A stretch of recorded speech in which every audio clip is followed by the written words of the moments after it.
1944. Oosterbeek, Netherlands. Fog hung low over the apple trees, wet earth clung to boots, and the air tasted of smoke and old rain. Inside a rickety barn, a single oil lamp trembled, throwing a pale circle over a woman lashed to a post, her hair damp with sweat. A wooden placard reading "Traitor" swinging against her chest.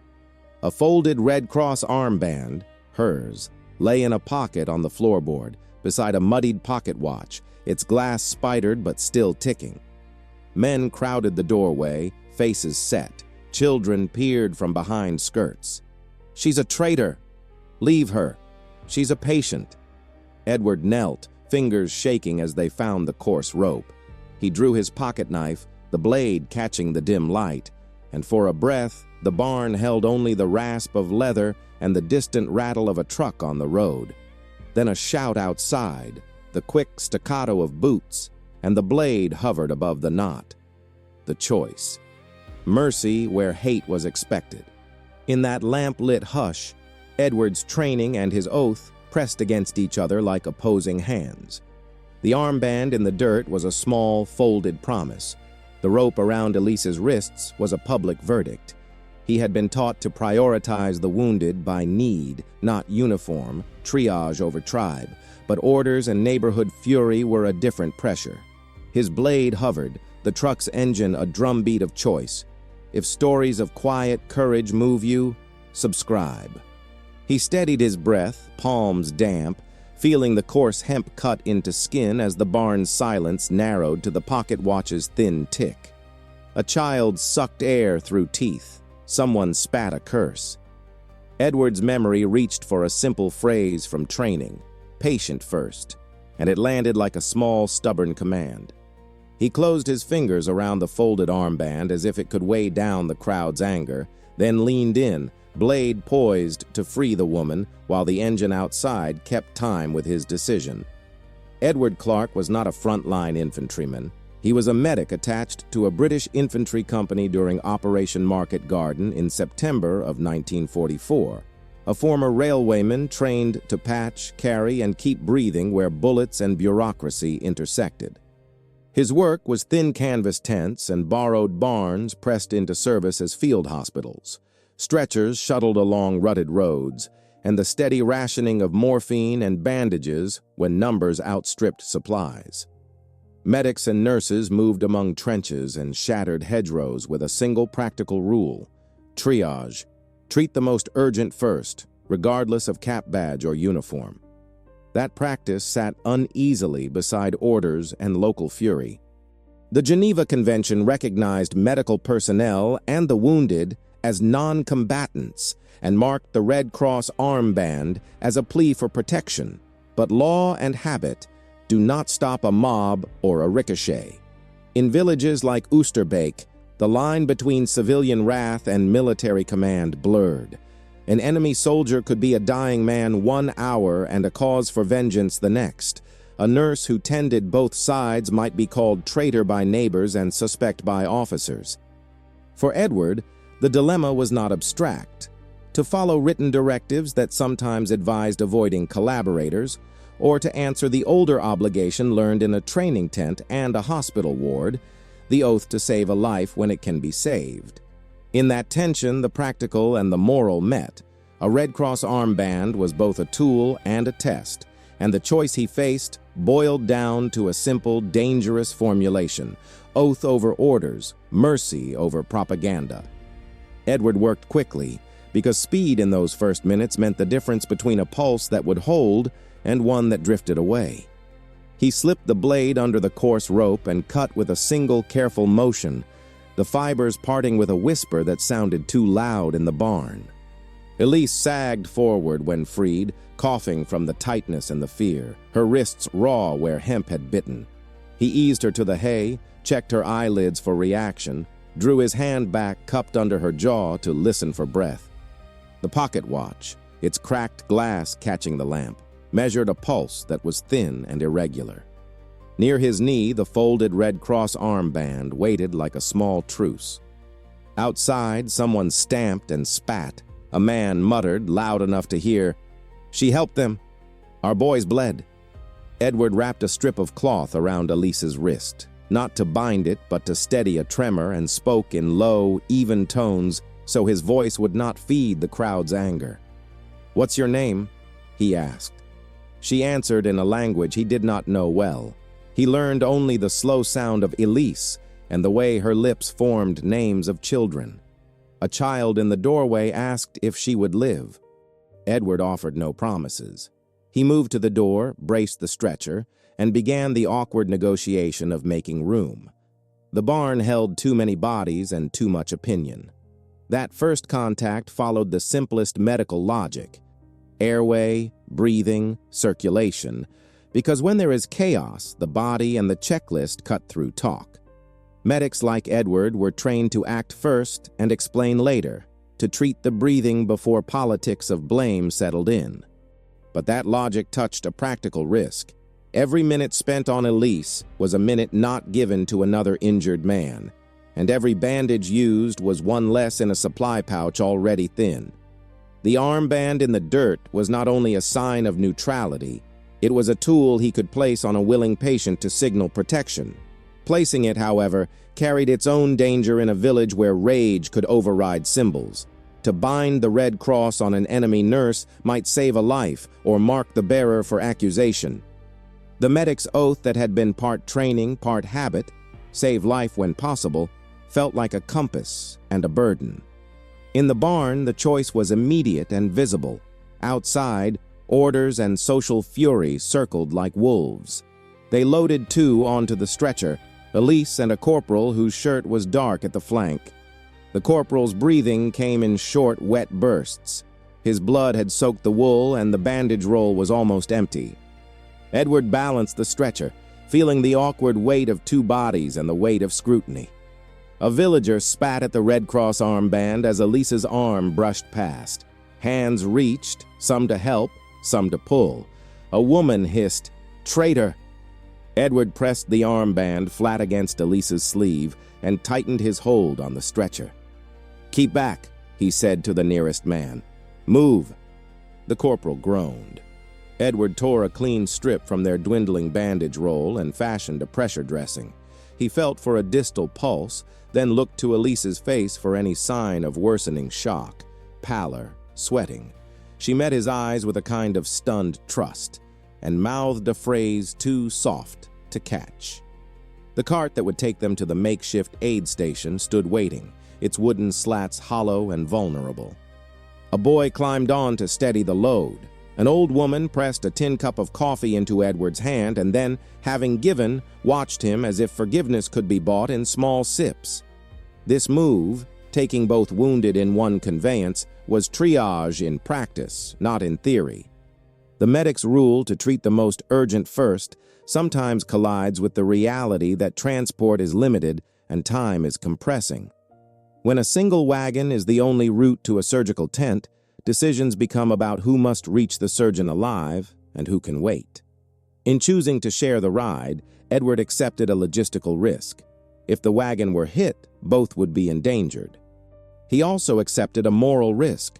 Removing Elise from the village might be read as collusion with the enemy by some, while saving the corporal might be criticized as favoritism by others. The bandage roll, the armband, the tin cup, these ordinary objects substituted for policy and for law. In a theater of war, every practical action carried a coded message. For a medic, the oath was the map, yet each step taken to follow that oath had administrative and personal consequences. When he fastened the armband, he did so knowing it might discourage one form of violence, but invite another.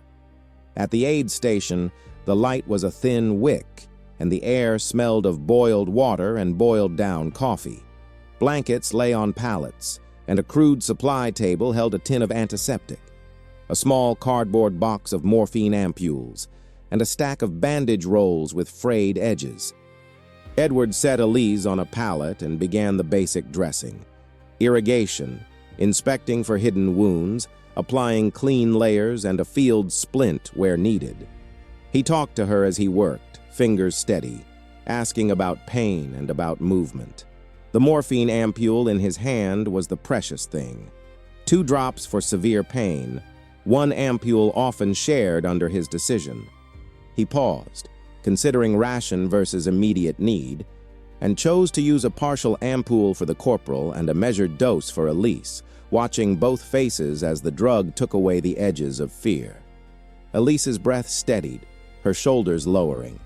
She blinked and reached, fumbling into a pocket for a small folded photograph that she slid toward him with a smile that was more fatigue than gratitude.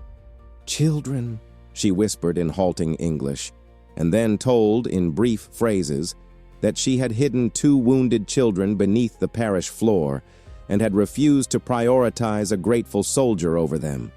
Her hands trembled when she spoke of the parish bell and of the night she carried a child's hem through rain.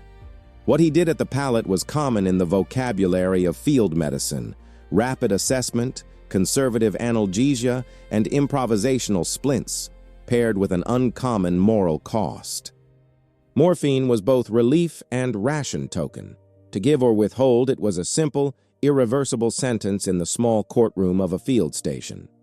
By choosing to administer analgesia to a woman labeled as the enemy, Edward placed clinical judgment ahead of military suspicion. The procurement of supplies, the counting of ampules at daybreak, was a ledger that might later be examined by officers seeking reasons to discipline. In this context, the oath to relieve suffering sat next to real constraints: scarce drugs, orders to avoid aiding collaborators, and a command structure that prioritized tactical advantage over humanitarian nuance. Each pinch of bandage and measured drop of morphine was a practical assertion of a larger principle: that need, not propaganda, should direct care. He was not naive. He understood that the Red Cross armband did not guarantee safety. It was, however, the tangible commitment he could make in that moment. Night shifted the camp into a fragile, breathing quiet. Lanterns guttered, and the surrounding orchard became a wall of black shapes. From the road came the occasional clink of harness and the distant moan of a freight truck. Elise lay wrapped in a blanket, the armband now snug on her sleeve, a small white statement against dark wool.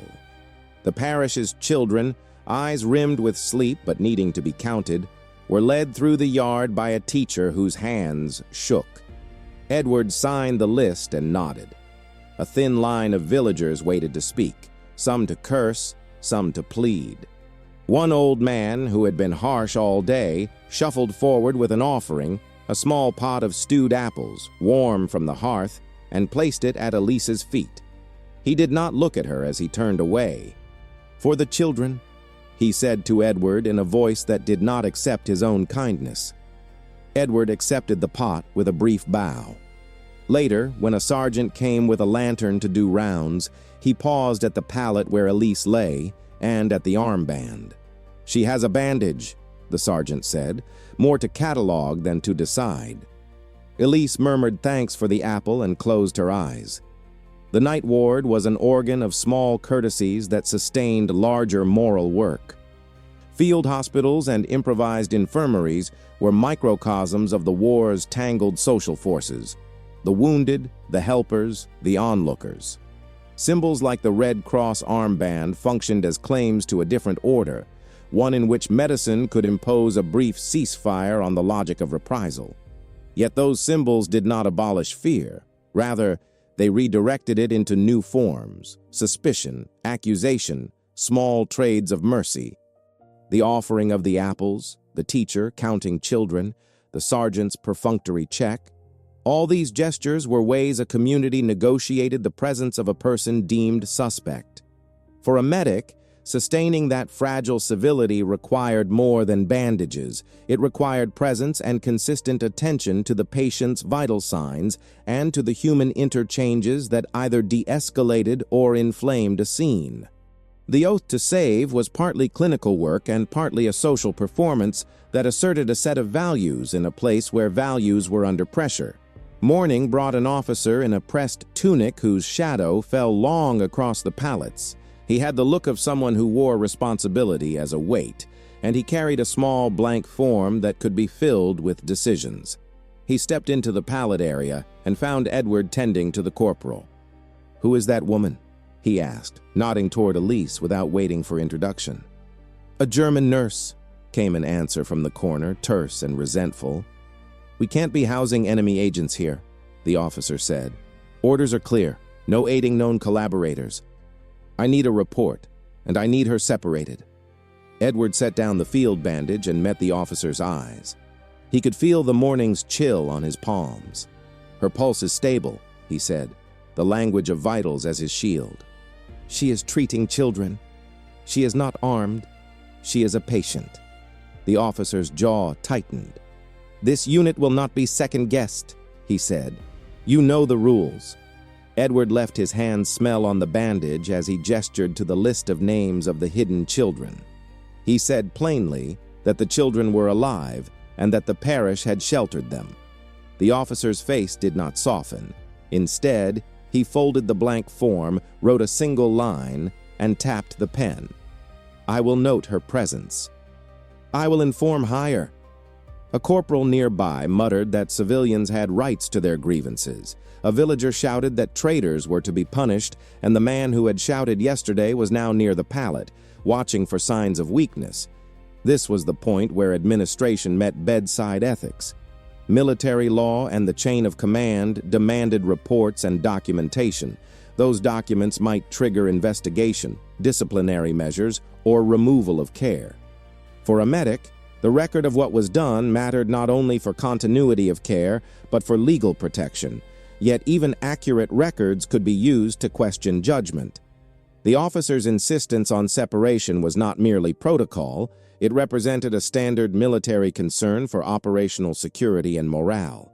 The medic's counter, focusing on vitals and on the children's names, was an appeal to a different standard: clinical need and immediate human consequence. When orders and the oath pull in opposing directions, the medic must make a ledger in the moment, weigh lives, weigh careers, weigh possible reprisals. The decision to stand by a patient becomes both a medical act and a public stance. Afternoon light found the road alive again with movement. A convoy preparing to carry wounded to the rear, the rumble of engines like a distant second heartbeat. Reports came in of shelling on the farther bridge, and a new urgency threaded through the camp. Edward and a small team prepared stretchers. Elise, pale but upright, was helped onto one by two villagers who had begun to look at her differently after the children's names were known. The wooden placard that had hung at her neck lay on the pallet, its painted letters scratched and damp where it had brushed against the floor. A girl with braided hair, the one who had spoken earlier in the barn, touched the placard and then the armband that now circled Elise's sleeve. She set the placard down with a small, fierce motion, her fingers clenched. "She saved my brother," she said simply. The convoy came under intermittent small arms fire as it turned toward the road. A splintering sound sent the smaller cluster of villagers scattering, and Edward leaned over Elise to check for movement.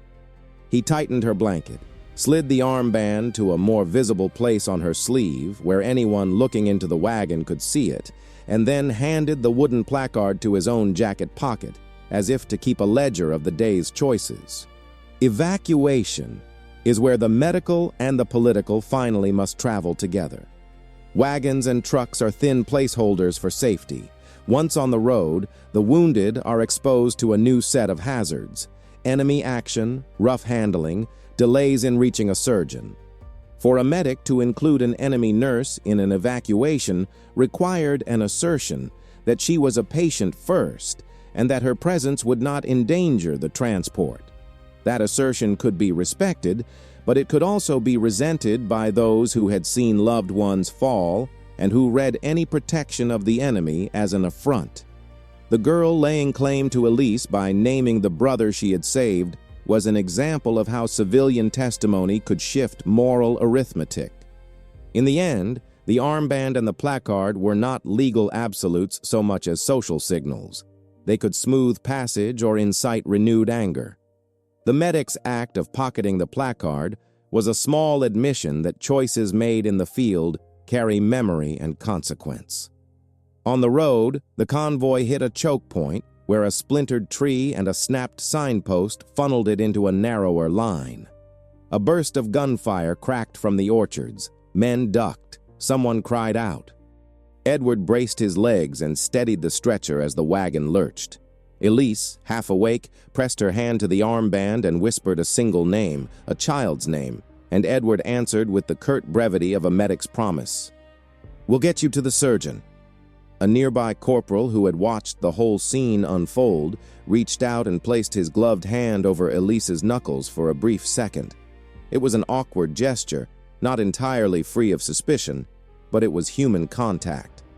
The convoy made it past the choke point by inches and wound toward the rear, the orchards behind them silent, as if shocked into cautious waiting. Transport under threat sharpens choices into actions. The medic in the wagon cannot both hold a map and a conscience. He must apply tourniquets, keep airways open, and make sure stretchers do not slide. Each small decision, where to secure a strap, which pallet gets priority, becomes a moral photon, bright and unignorable. To keep Elise on the wagon was both a practical calculation about survival probabilities and an ethical declaration that a life counted regardless of uniform. The corporal's brief touch was emblematic. Physical contact can close an ideological distance in the space of a heartbeat. For Edward, the road was also a ledger he kept mentally. Every mile toward the rear was an argument for the value of restraint as strength. Reaching the rear aid depot, the scene reorganized into a more formal medical flow. Triage noted on slate boards, patients categorized, a small queue for surgery. A junior surgeon glanced at Elise and asked a few quick professional questions. Then, seeing her armband and the list of children's names, he nodded and ordered a bed. The wooden placard reappeared when a local woman came forward, quiet and composed, and placed it on the surgeon's table, not as accusation, but as record. There would be inquiries, questions about why a medic had taken risks, why supplies had been allocated as they were, and whether that aligned with orders. For now, though, the bed held a woman who had hidden children and who had been kept from a night's violent judgment by the simple acts of one medic. Edward washed his hands at a basin, the water cold and bright, and felt the day's dust and the stickiness of dried blood on one sleeve. A captain remarked that the logs must be neat. Edward wrote down times and treatments, fingers steady from habit if not from comfort. What happened at the depot shows the thin scaffolding of military medicine. Formal documentation and clinical norms exist to translate the messy human work of a field medic into a chain of care that commanders can audit. Those documents protect patients and protect medics in theory. In practice, they become tools in the negotiation between compassion and command. To record a morphine ampule given to a woman accused as traitor is to create evidence that may be used to praise or to censure. The surgeon's nod was a small institutional endorsement of the human decision Edward had made in a barn, but it was not a guarantee against inquiry or reprisal. In that space, the oath and the military ledger spoke at once. The armband remained a visible sign that someone somewhere had chosen to treat need as primary. Word traveled ahead of the convoy back into the village. Some met the wagon with hostile stares, others with relief. The girl with the braids stood among a few people and waited until the convoy was close. She walked slowly to the wagon and, with a courage that seemed disproportionate to her size, reached up and took the wooden placard from Edward's jacket. She knelt and kissed the edge of it, then placed it carefully on the roadside where the children had hidden. No one interfered. The woman who had spat days earlier watched and then crossed herself. Elise, seeing the small rite, smiled faintly and pressed the armband as if to recenter herself in a world where gestures mattered. This quiet reclaiming, an object that once marked accusation being given back to the ground, was an act of communal judgment more than legal absolution. It demonstrated how local narratives could be rewritten by small acts. A girl's recognition, a woman's change of heart, a medic's decision to preserve life. The armband and the placard had traveled the field as tokens of accusation and as shields. Where they finally rested would influence memory. For Edward, pocketing that wooden placard earlier had been a personal choice to hold the cost of compassion. The girl's gesture released some of that burden into the soil. Yet he knew that records and reports would still demand answers, and that his career and perhaps his liberty might be questioned. Still, in the convoy's slow progress and the village's muted reconciliation, he saw a proof of something he had trusted when he first touched the rope and the armband. That strength is not brute force, but the restraint to protect life when it is unpopular to do so. The mourning crowd tightened like a drawn wire around the pallets. The captain's shadow lay across the blankets as if it could press decisions flat. Villagers clustered at the doorway, faces drawn, waiting for the unit to restore order in whatever fashion it chose. A sergeant stood with his back straight, an official paper in his hand. "She's a collaborator," he said, voice hard. "We cannot shelter an enemy agent under our care." A man from the village answered with something that was not a question but an accusation. "She tended their men. Our boys bled because of her?" Edward felt the wooden placard in his jacket, the splintered edge of the day's cost, warm from his body. Elise lay propped on the pallet, her breathing steady but shallow, fingers curled around the photograph of a child. The armband on her sleeve was a bright, small defiance against the gray of wool and mud. Around him, the kitchen smells of boiled coffee and simmering apples tried to make the world ordinary. The sounds of boots and low argument kept reminding him it was not. "Move her to isolation," the captain ordered. "Secure her. We will question her when the commander arrives." Edward rose slowly, a motion meant to keep tempers from matching his own. He stepped between the captain and the pallet as if his body could draw a line no man would cross. "Her wounds are stable," he said. His voice was steady in a way that sometimes surprised him. "She is a patient. She must be protected." The captain's eyes narrowed. "Your remit is clear, medic. You know the rules." Edward put his hand on the pallet's edge and looked around. At the child with dirt-smeared knees, at the woman with the pot of apples, at the braided girl who had the courage of small truth. He could feel the ledger of consequences opening in his mind. A report filed against a medic, supplies accounted differently, an officer's complaint that could end a career. The practical calculus was stark. To resist meant personal risk. To comply meant betrayal of a duty that had been spoken in a tent in training and in a voice that had stayed with him in sleepless nights. He thought of the oath then, not as ceremony, but as demand. "I will document everything," he said slowly. "Name, time, treatment. She will remain under medical observation. If you wish to pursue this, you will pursue me as well." His hand went to his pocket and drew out the pocket watch, its cracked glass catching the light. He set it on the pallet where Elise could see it. The gesture was small and strange. He offered the only thing he could immediately give as proof of a timeline, of presence, of care.